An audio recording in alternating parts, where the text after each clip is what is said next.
been to the zoo. Mister? Been to the zoo.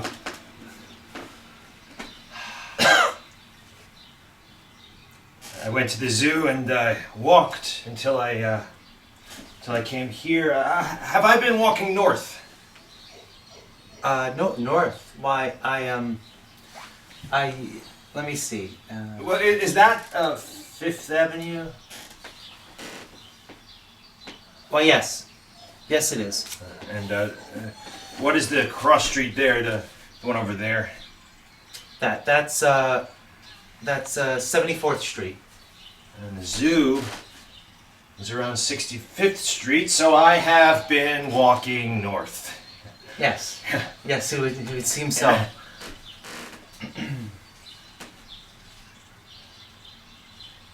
Good old north.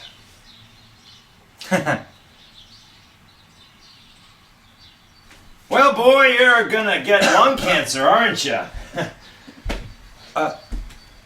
Oh no, sir, not from this. Oh, the cough. You know, you probably are gonna get cancer of the mouth, and you'll have to wear one of those things that Freud wore when they took one whole side of his jaw away. What do they call those things? What do they call them?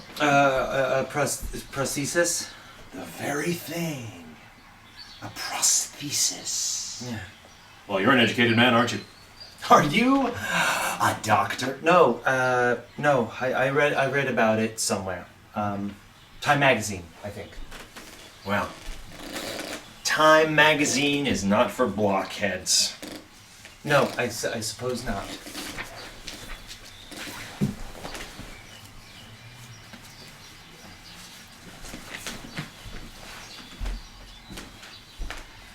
I don't like the west side of the park much. Oh? Why? I don't know. Oh. So you mind if we talk? Oh, why, no. No. Yes, you do. No, really, I don't mind. No, yes, you do. No, I don't mind, really, at all. It's, what's a nice day? Yes, I think so. You said that, didn't you? Yeah, you'll read about it in the paper tomorrow. I mean, if you don't see it on TV tonight. You have a TV, haven't you? Yes, well, we have two. One for the children. Oh, you're married! Well, certainly. Well, it isn't a law, for God's sake. No, no, of course not. And you have a wife. Yes. And you have children. Yes, two. Are they boys? No, girls. Both girls. But you wanted boys. Well, naturally, every man wants a son, but that's the way the cookie crumbles. I wasn't going to say that. You're not going to have any more kids, are you? No, more. Why did you say that? How would you know about that? Way you're crossing your legs, perhaps? Something in your voice? Maybe I'm just guessing. Hey, is it your wife? That's none of your business. Do you understand? Well, you're right. We'll have no more children. That is the way the cookie crumbles. Yes. I guess so. Well, now what else?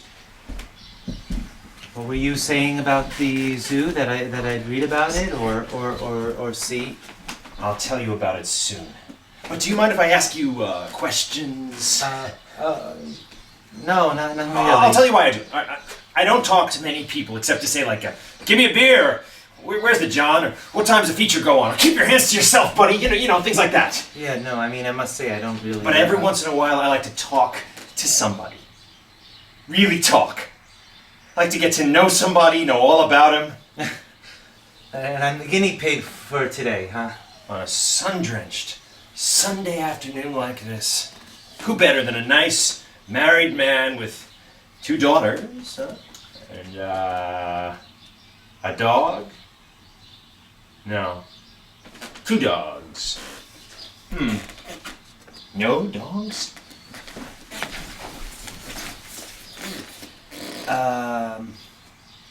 There are There are parakeets. Yes, one for each of my daughters. birds. My daughters, they keep them in a cage in their bedroom. Do they carry disease, the birds? I don't believe so. Well, that's too bad. If they did, you could set them loose in the house and the cats could eat them and die, maybe. I mean, yeah. Well, what else? What do you do to support this enormous household? I have an executive position with a small publishing house. We publish textbooks. Oh, that sounds nice. Very nice. What do you make? Now, look here. Where do you live? Oh, look, listen, I'm not gonna rob you. I'm not gonna kidnap your parakeets, your cats, and your daughters. I live between Lexington and 3rd Avenue on 74th Street. That wasn't so hard, was it? I'm sorry, I didn't mean to seem... It's just, you don't really carry on a conversation, do you? You just ask questions, and I'm normally, reticent, and, you're just standing there. Yeah, well, I'll start walking around in a little while, and eventually I'll sit down. Wait until he sees the expression on his face. What? Whose face? Look here, is this, something about the zoo? The what?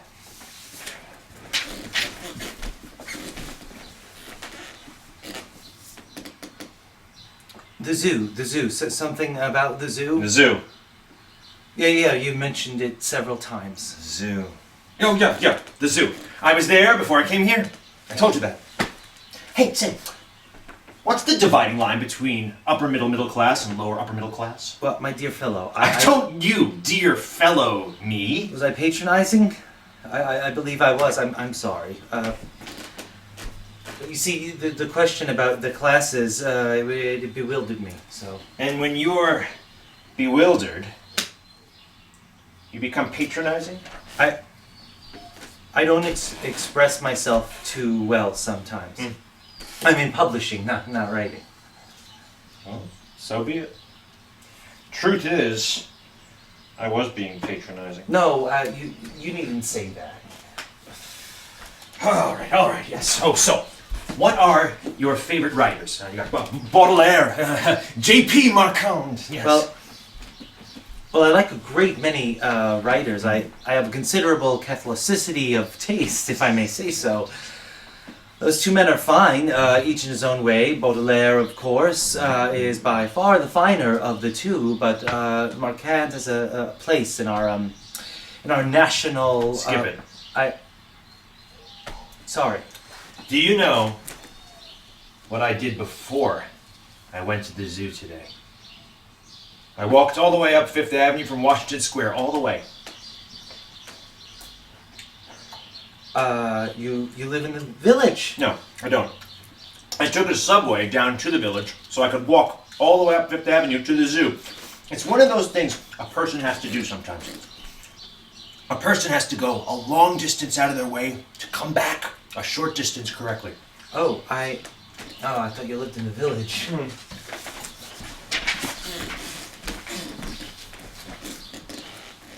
What were you trying to do? Make sense of things? Bring order? The old pigeonhole bit? Well, that's easy, I'll tell you. I live in a 4-story brown house, rooming house on the Upper West Side between Columbus Avenue and Central Park West. I live on the top floor, near the west. It's a laughably small room, and one of my walls is made of beaver board. The beaver board separates every room from another. Laughably, another small room. So I assume that the two rooms were once one room. I mean, a small room, but not necessarily laughable. The room beyond any beaver board wall is occupied by a colored queen who always keeps his door open. Well, not always. I mean, always when he's picking his eyebrows, which he does with Buddhist concentration. No. This colored queen has rotten teeth, which is rare, and he has a Japanese kimono, which is also pretty rare. And he wears this kimono, and from the John in the hall, which is pretty frequent, I mean, he goes to the John a lot. He never bothers me. He never brings anyone up to his room. All he does is pluck his eyebrows, wear his kimono, go to the John. Now, the two front rooms on my floor are a little larger. I guess because they're pretty small too. They're a Puerto Rican family, and one of them, husband, wife, some kids, I don't even know how many. These people entertain a lot in the other front room. There's somebody living there, but I don't know who it is. I've never seen who it is. Never, ever. Why why do you live there? Yeah, I don't know. It doesn't sound like a very nice place. Where you live? Well, no, I mean it's not an apartment in the East 70s, but then again, I don't have a wife, 2 daughters, 2 cats, and 2 parakeets. So what do I have? I have a toilet, articles, a few clothes, hot plate that I'm not supposed to have, a can opener, one that works with a key, you know, knife, 2 forks, 2 spoons, 1 small, 1 large, 3 plates, a cup, a saucer, a drinking plate, 2 picture frames, both empty. 8 or 9 books, a pack of pornographic playing cards, regular deck, an old Western Union typewriter, and it prints nothing but capital letters. Small strong box without a lock, which has in it what? Rocks? Some rocks. C-rounded rocks I picked up on a bench when I was a kid, under which, way down, are some please letters.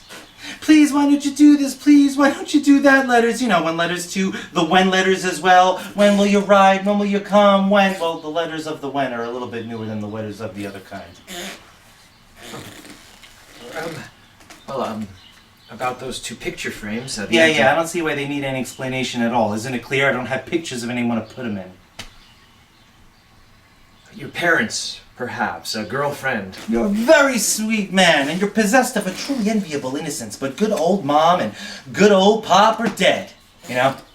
No, I mean, I've broken up about it too, I mean, really. But, particular vaudeville act is playing a cloud circuit now, so I don't see how I can really look at them all neat and framed, besides, rather to be pointed about. Good old mom walked down on good old pop when I was about 10 and a half. Years old. She embarked on the adulterous turn of our southern states, a journey of a year's duration, and her most constant companion among many others, was a Mr. Barleycorn. At least that's what good old Pop told me after he went down and came back and brought her body north. We'd received the news between Christmas and New Year's. You see, the good old mom had parted with the ghost in some dump in Alabama. Without the ghost, she was less welcome, you know. I mean, what was she? A stiff? A northern stiff? At any rate, good old Pop celebrated the New Year for an even 2 weeks. And slapped in the front of a somewhat moving city omnibus, which sort of cleaned things out family-wise. Well, no. There was Mom's sister, who was given neither to sin nor the consolations of the bottle. I moved in with her, and my memory of her is slight, excepting I remember still that she did all things dourly. Sleeping, eating, working, praying. She dropped dead on the stairs to her apartment. My apartment, too, at the time. In the afternoon of my high school graduation. Terribly Middle European joke, if you ask me.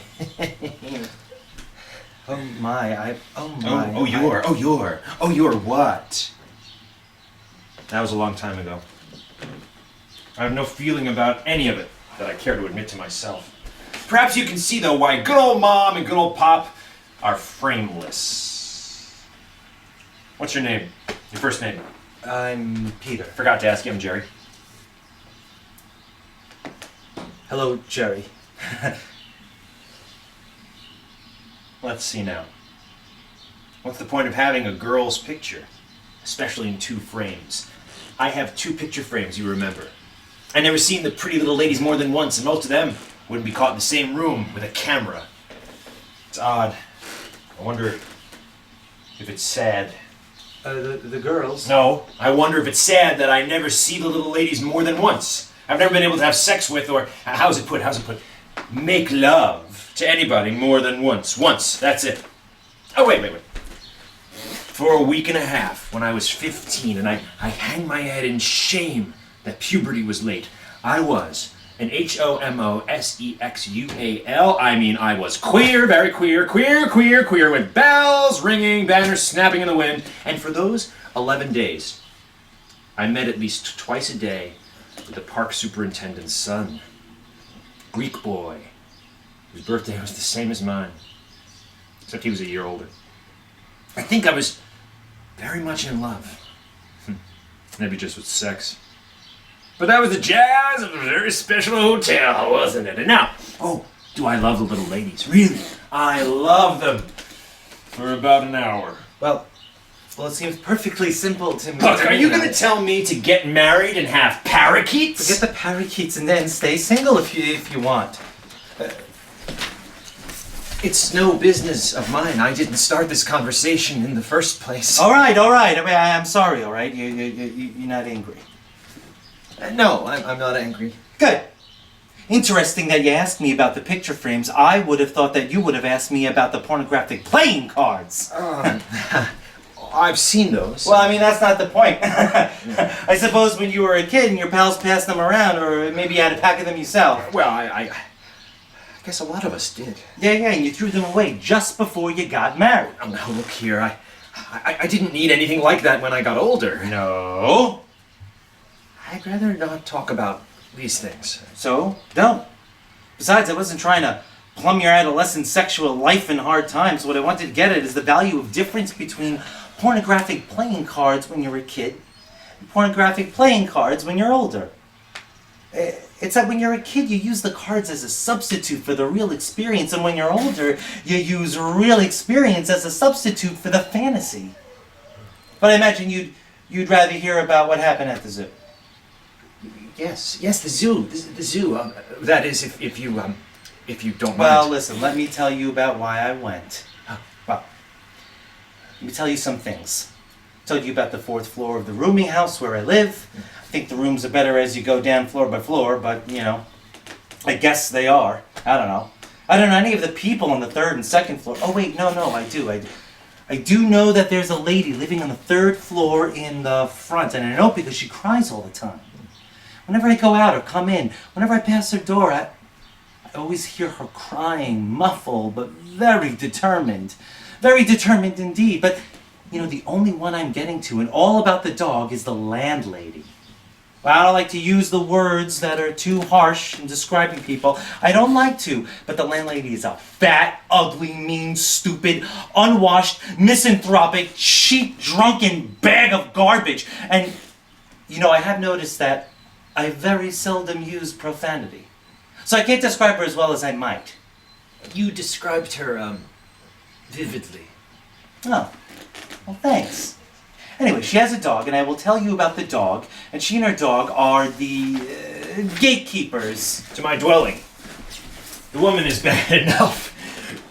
She leans around in the entrance hall, spying to see that I don't bring in things or people. And when she's had her mid-afternoon pint of lemon-flavored gin, she always stops me in the hall, grabs a hold of my coat or my arm, and she presses her disgusting body up against me to keep me in a corner so she can talk to me. Oh, the smell of her body, her breath, you cannot imagine it. Somewhere in the back of that pea-sized brain of hers, an organ developed just enough to let her eat, drink, and emit. She has some foul parody of sexual desire, and Peter, I am the object of her sweaty lust. That's disgusting. I mean, that's horrible. But I have found a way to keep her off. When she talks to me, when she presses herself to my body and mumbles about her room, how I should come there, I merely say, "But love, wasn't yesterday enough for you and the day before?" And she puzzles, she makes slits of her tiny eyes, she sways a little, and then Peter, and it is at this moment that I think I might be doing some good in that tormented house. A simple-minded smile begins to form on her unthinkable face, and she giggles and groans as she thinks about yesterday and the day before, as she believes and relives what never happened. Then she motions that black monster of a dog she has, and she goes back to her room, and I'm safe until our next meeting. It's so unthinkable. I find it hard to believe that people such as that really, are. It's for reading, isn't it? Yes. Fact is better left to fiction. You're right, Peter. Well, what was I meaning to tell you about the dog? I guess I shall now. Oh yes, the dog. No, don't go anywhere. You're not thinking of going anywhere, are you? No, well, I don't think so. After I tell you about the dog, do you know what then? Then Then I'll tell you what happened at the zoo. You're full of stories, aren't you? You don't have to listen. Nobody's holding you here. Remember that. Keep that in your mind. I know that. You do? You do? Good.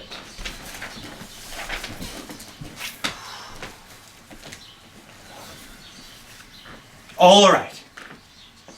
The story of Jerry and the dog. What I'm going to tell you has something to do with how sometimes it's necessary to go a long distance out of the way in order to come back a short distance correctly. Or, maybe I only think that it has something to do with that, but it's why I went to the zoo today. And why I walked northerly, rather, till I came here. All right. This dog, I think I told you, is a black monster of a beast. An oversized head. Tiny, tiny ears and eyes. Bloodshot, infected. Maybe. And a body you can see the ribs through the skin. The dog is black. All black. All black except for the bloodshot eyes. And, yes, an open sore on its right forepaw. That is red too. And oh yes, the poor monster, and I do believe it's an old dog, it's certainly a misused one, most always has an erection of sorts, and that's red too. And what else? Let's see. Oh yes, there's a great yellow white collar too. When he bares his fangs like this, "Arr!" Which is what he did when he saw me for the first time the day I moved in. I worried about that animal the very first minute I met him. Now, animals don't take to me like St. Francis and birds hanging off of him all the time. So what I mean is, animals are indifferent to me. Yeah, like people. Not most of the time. But this dog wasn't indifferent. From the very beginning, he'd snarl and then go for me to get one of my legs. Not like he was rabid, you know. I mean, he was sort of a stumbly dog, but he wasn't half-assed either. It was a good stumbly run, but I always got away. He got a piece of my trouser leg. Look, you can see right here, where it's mended. Yeah, he got that the second day I lived there, but I kicked free and got upstairs fast, so that was that. I still don't know how this day until how the other rumors manage it. But you know, what I think that it's due only with me. Cozy. So, anyway, this went on for over a week. Whenever I came in, but never whenever I went out. And it's funny, or it was funny. I could pack up and live in the street for all the dog cared. Well, I thought about it up in my room. One day, one of the times after I bolted upstairs and I made it my mind, I decided, first, I'll kill the dog with kindness. And if that doesn't work, I'll just kill him. Don't react, Peter, just listen. So the next day, I went out and bought a bag of hamburgers, medium rare. No ketchup, no onion. On the way home, I threw away all the rolls. I just kept the meat. Right? When I got back to the rooming house, the dog was waiting for me. I half opened the door that led into the entrance hall, and there he was, waiting for me. I figured. I went in very cautiously, and I had the hamburgers, you remember. I opened the bag, and I set the meat down about 12 feet from where the dog was snarling at me, like so. He snarled, stopped snarling, sniffed, moved slowly, then faster toward the meat. Well, when he got to it, and he stopped, he looked at me. I smiled, but tentatively, you understand. He turned his face back to the hamburgers, smelled, sniffed, some more. Then, roar! Like that. He tore into them. It was as if he had never eaten anything in his life before except like garbage, which might very well have been the truth. I don't think the landlady ever eats anything but garbage, but he ate all the hamburgers, almost all at once, making sounds in his throat like a woman. Then, when he'd finished the meat, the hamburger, and tried to eat the paper too, he sat down and smiled. I think he smiled. Or I know cats do. It was a very gratifying few moments. Then, bam! He snarled, made for me again. He didn't get me this time either, so I got upstairs and I lay down on my bed and started to think about the dog again. To be truthful, I was offended. And I was damn mad too. I mean, it was 6 perfectly good hamburgers with not enough pork in them to make it disgusting. I was offended. But after a while, I decided to try it maybe a few more days. I mean, if you think about it, this dog had what amounted to an antipathy toward me. So really, and I wondered if I mightn't overcome this antipathy, so I tried it for 5 more days. But it was always the same. Snarl, sniff, move, faster, stare, gobble, rah! Smile, snarl, bam! Well, now, by the time Columbus Avenue was strewn with hamburger rolls and I was less offended than disgusted. So, I decided it's time to kill the dog. Oh, don't be so alarmed, Peter. I didn't succeed. The day I tried to kill the dog, I bought 1 hamburger. And what I thought was a murderous portion of rat poison. What I bought was a hamburger, and I asked the man not to bother with any roll. All I wanted was that meat. I expected some reaction from him like, oh, well, we don't sell no hamburgers without rolls, or what do you want to do, eat it out of your hands? But no. He smiled benignly, wrapped up the hamburger in wax paper and said, a bite for your pussycat. I wanted to say no. No, not really. It's part of a plan to poison a dog that I know. But you can't say a dog that I know without sounding funny, you know? So I said, a little too loud, I'm afraid. I said, too formally, yeah, bite for my pussycat, yeah. People even looked up. It always happens when I try to simplify things. People look up. But that's neither here nor there. It's neither hither nor thither. So, on my way back to the rooming house, I was kneading that hamburger meat and the rat poison together between my hands. And at that point, feeling as much sadness as disgust, I opened the door to the entrance hall. There the monster was, waiting to take the offering and then jump me. Poor bastard. He never learned that the moment he took the smile before he went for me gave me enough time to get out of range. But there he was. Malevolence with an erection, waiting. I put the poison patty down, moved toward the stairs, and watched. The poor animal gobbled the food down as usual, smiled, which made me almost sick. And then bam! I sprinted up the stairs, as usual. And the dog didn't get me, as usual. And it came to pass that the beast was deathly ill. I knew this because he no longer attended me, because the landlady had sobered up. She stopped me in the hall the same evening of the attempted murder and confided the information that God had struck her puppy dog a surely fatal blow. She'd forgotten her bewildered lust. Her eyes were wide open for the first time. They looked like the dog's eyes. She sniveled and implored me. Oh, pray for the animal. I wanted to say to her, Madam, I've myself to pray for, and the colored queen, and the Puerto Rican family, the person in the front room who I've never seen, and the woman who cries deliberately behind her closed doors, and the rest of the people in all the rooming houses everywhere. Besides, madam, I don't understand how to pray. But to simplify things, I told her I would pray. She looked up. She said, I'm a liar. And there was so much truth here. And you know, I didn't want the dog to die. I didn't. Not just because I poisoned him now.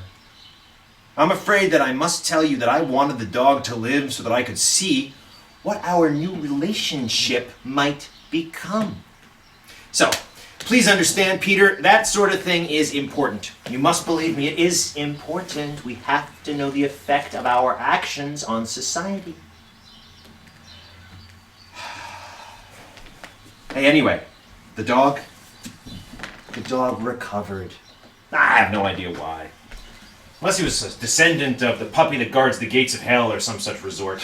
I'm not up on my mythology. My mythology? Mythology? Mythologia. I don't know. Are you? At any rate, you've missed the $8,000 question, Peter. At any rate, the dog recovered his health, the landlady recovered her thirst, in no way altered by the Bow Wow's deliverance. When I came home from a movie that was playing on 42nd Street, a movie that I'd seen, or one that was very much like one or several that I'd already seen, after the landlady told me Puppykins was better, I was hoping for the dog to be waiting for me. I was how do you put it? I was enticed. Yes, fascinated. Now, wait, I don't think that's it. I was heart-shatteringly anxious. That's it. I was heart-shatteringly anxious to confront my friend again.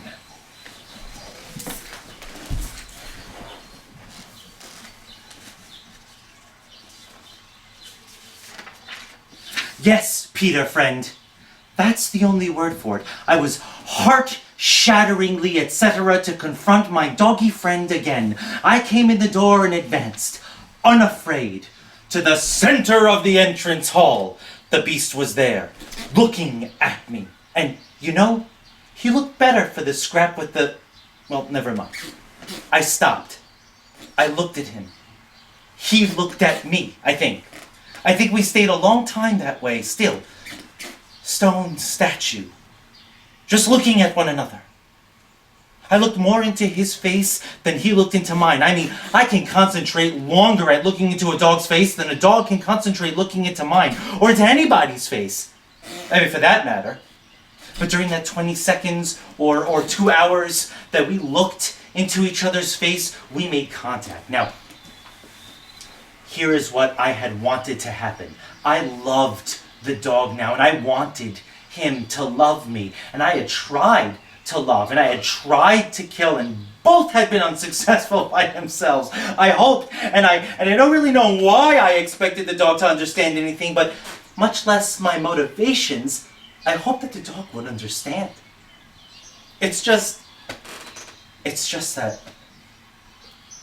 if you can't deal with people and you have to make a start somewhere, then with animals.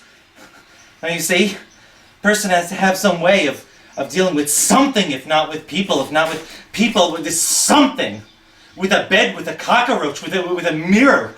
No, that's too hard. That's one of the last steps. With a cockroach, with a carpet, with a roll of toilet paper, and no, not that either. That's the mirror too. Always check bleeding. So you see how hard it is to find things with a street corner and too many lights, all colors reflecting on the oily wet streets, with a wisp of smoke with pornographic playing cards, with a strong box without a lock, with love, with vomiting, with crying, with fury. Because the pretty little ladies aren't pretty little ladies with making money with your body, which is an act of love, and I could prove it. With howling because you're alive. With God. Yeah, how about that? With God, who is a colored queen, who wears a kimono and plucks his eyebrows, who is a woman who cries with determination behind her closed door. With God, who, I'm told, turned his back on the whole thing some time ago. With some day, with people. People with an idea, a concept. And we're better. We're even better in this humiliating excuse for a jail. We're better to communicate one single, simple-minded idea than in an entrance hall where it would be a start. We're better to make a beginning, to understand and just possibly be understood. A beginning with an understanding than with a dog. Just that. A dog. A dog. It would seem like a perfectly sensible idea. Man is a dog's best friend, remember? So the dog and I looked at each other. I longer than the dog, and what I saw then has been the same ever since. Whenever the dog and I see each other, we both stop where we are. We regard each other with a mixture of sadness and suspicion. And then we feign indifference. We just walk past each other safely. We have an understanding. It's very sad, but you'll have to admit that it is an understanding. We had made many attempts at contact and we had failed. The dog has returned to garbage and I to solitary for free passage. I have not returned. I mean to say I have gained solitary free passage. That much further loss can be said to be a gain. I have learned that neither kindness nor cruelty by themselves, independent of each other, creates any effect beyond themselves. And I have learned that the two combined together at the same time are The teaching emotion. And what is gained is loss. And what has been the result? The dog and I have attained a compromise. More of a bargain, really. We neither love nor hurt because we do not try to reach each other. And was trying to feed this dog an act of love. I mean, perhaps was the dog attempt to bite me not an act of love? If we can so misunderstand, well then, why have we invented the word love in the first place? Story of Jerry and the dog. The end.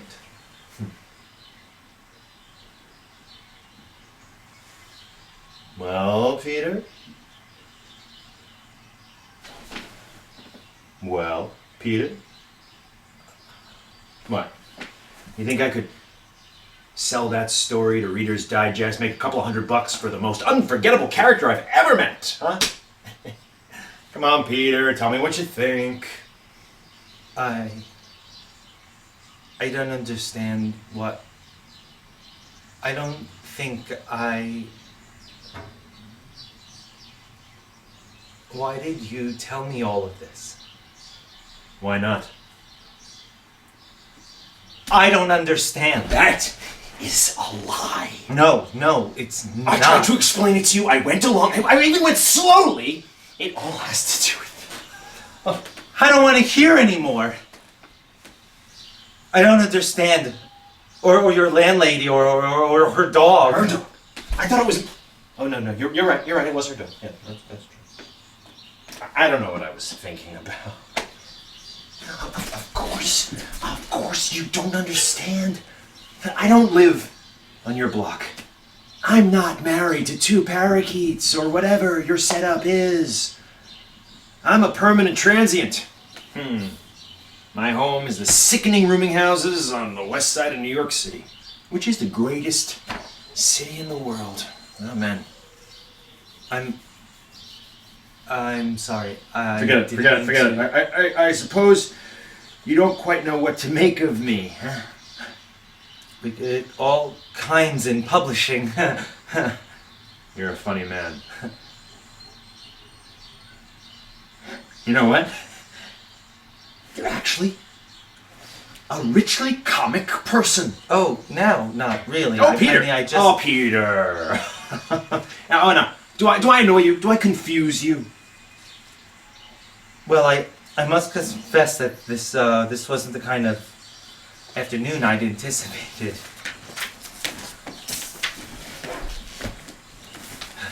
You mean, I'm not the gentleman you were expecting? I wasn't expecting anybody. No, I imagine you were, but I'm here and I'm not leaving.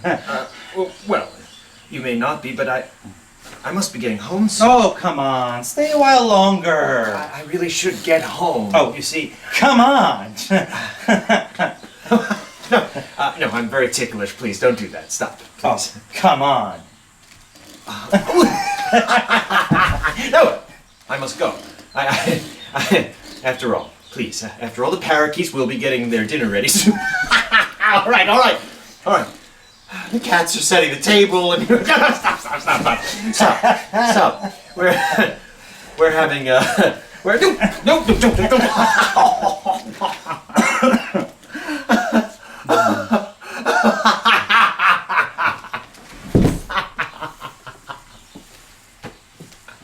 Peter? What?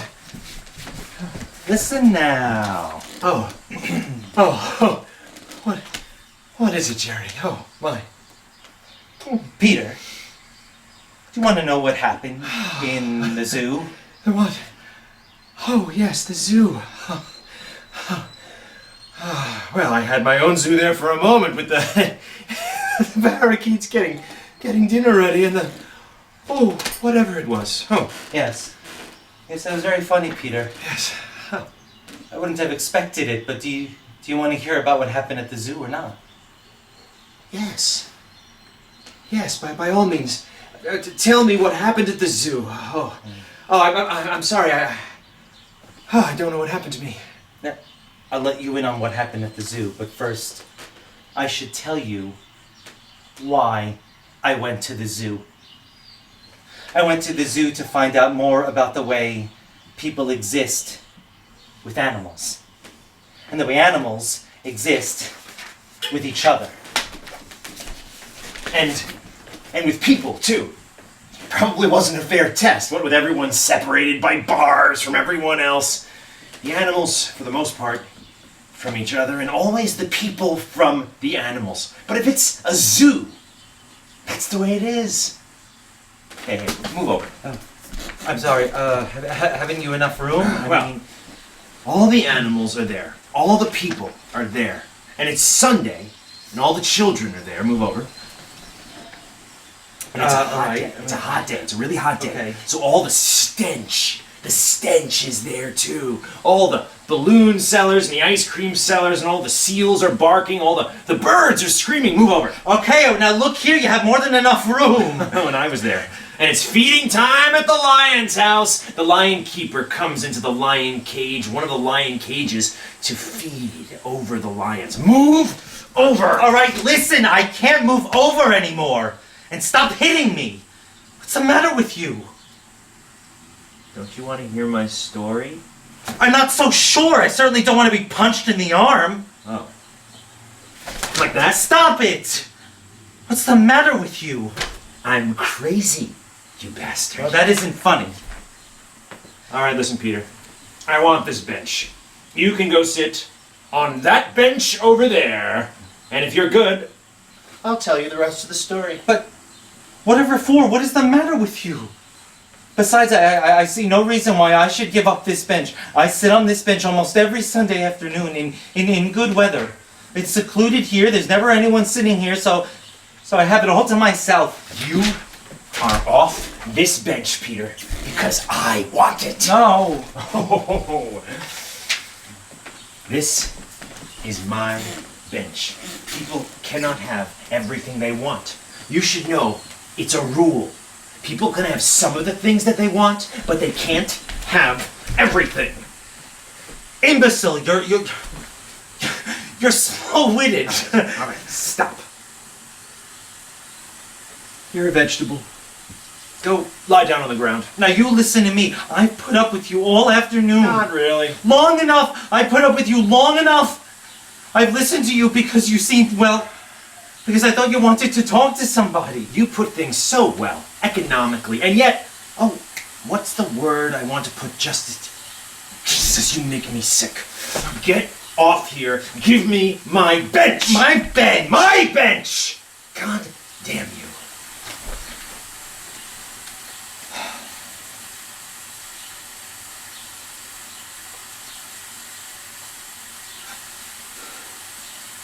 I've had enough with you. I will not give up this bench. You can't have it, and that's that. Now go away. Go away, I said. Well, get away from here. If you don't move on, you're a bum. That's what you are. And if you don't move on, I'll get a policeman here and make you go. I warn you. I'll call a policeman. You're not going to find a policeman around here. They're all over on the west side of the park, chasing fairies down trees or out of bushes. That's all they do. That's their function. So scream your head off. It won't do you any good. Police! I warn you. I'll have you arrested. Police! I said police! I feel ridiculous. You look ridiculous. A grown man screaming for the police on a bright Sunday afternoon in the park with nobody even harming you.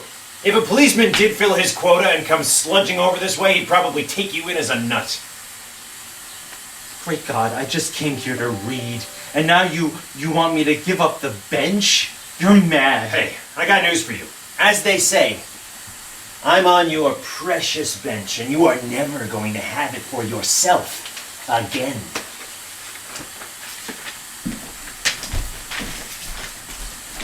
Look, get off the bench. I don't care if it makes any sense or not. I want this bench to myself. I want you off it! Oh, look who's mad. Get out! No. I warn you! Do you know how ridiculous you look now? It doesn't matter. Gonna wait for my bench. Why, you have everything in the world you want. You've told me about your home and your family and your own little zoo. You have everything, and now you want this bench? Are these the things men fight for? Tell me, Peter, is this bench, this iron, this wood, is this your honor? Is this the thing, your world, you would fight for? Can you think of anything more absurd? Absurd! Look, I'm not going to talk to you about honor, or even try to explain it to you. Besides, it isn't a question of honor. Even if it were, you would not understand. You don't even know what you're saying, do you? This is probably the first time in your life you've had anything more trying to face than changing your cat's toilet box, stupid. Don't you have any idea, not even the slightest, what other people need? Oh boy, listen to you. You don't need this bench, that's for sure. Yeah, I do. I have come here for years. I've had hours of great pleasure, great satisfaction right here. That's important to a man like me. A responsible person, and I'm a grown-up, and this is my bench, and you have no right to take it from me. Fight for it then. What? Defend yourself. Defend your bench. You push me to it. Get up and fight. Like a man. Yes, like a man. If you insist on mocking me even further. I'll have to give you credit for one thing. You are a vegetable and slightly nearsighted one, I think. That's enough! But you know what? As they say on TV all the time, you know, and I mean this, Peter, you have a certain dignity that surprises me. Very well, Peter. We will battle for this bench, but we are not evenly matched. You are mad. You're stark raving mad. You're going to kill me! Oh, there you go. Why don't you pick it up? You can have the knife, and we'll be more evenly matched. Come on. Pick up the knife, and you fight me. You fight me for your self-respect. You fight for this goddamn bench. Come on, pick it up. Now let's go. Pick it up. Pick it up. Let's go. Pick it up. Let go of me. Help!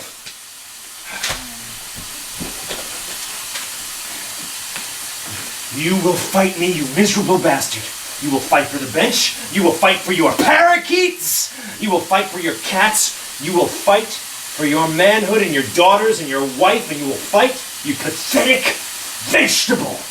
You couldn't even get your wife with a male child. It's a matter of genetics, not manhood, you monster.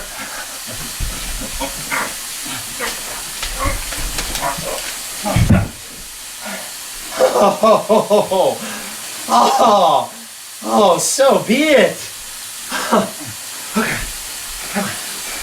I'll give you one last chance. Get out of here and leave me alone.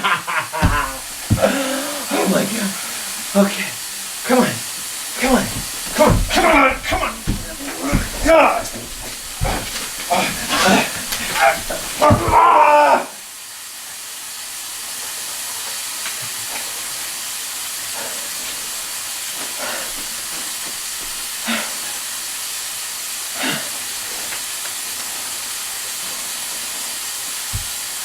You did it, Peter.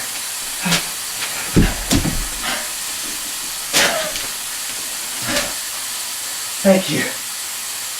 I mean that. Oh, thank you very much, Peter.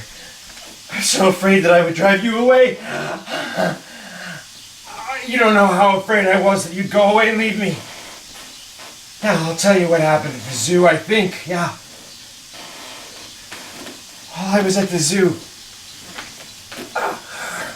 I decided that I would walk northerly, until I found you, or somebody. I decided I would talk to you. I would tell you things I would tell you. Well, here we are, you see. Here we are. But I don't know. Could I have planned this? No, I couldn't have. But I think that I did. And now I've told you what you wanted to know, haven't I? Now you know what happened at the zoo. And now you'll see it on TV. That face I told you about, remember? Oh God. The face I told you about? My face, this face you see right now, Peter. Thank you. I came unto you, and you comforted me, Peter. Oh God. Now you better go. You better go. Oh God. Somebody might come by. Oh God. You want to be here when they come. Just go. You won't be coming back here anymore, Peter. You've been dispossessed. You've lost your bench. You've defended your honor, Peter. Hey, I'll tell you something. You're not really a vegetable. It's alright. You're an animal, Peter. You're an animal, too. Alright. Hurry, Peter, hurry. You better go. Hurry, Peter. Wait, Peter, wait. Come back. Take your book. Right here. Take it. It's on the bench. On my bench, rather. Take the book. Hurry. Good, Peter, good. Hurry away, Peter. Go to your parakeets. They're making dinner. Cat's just setting the table.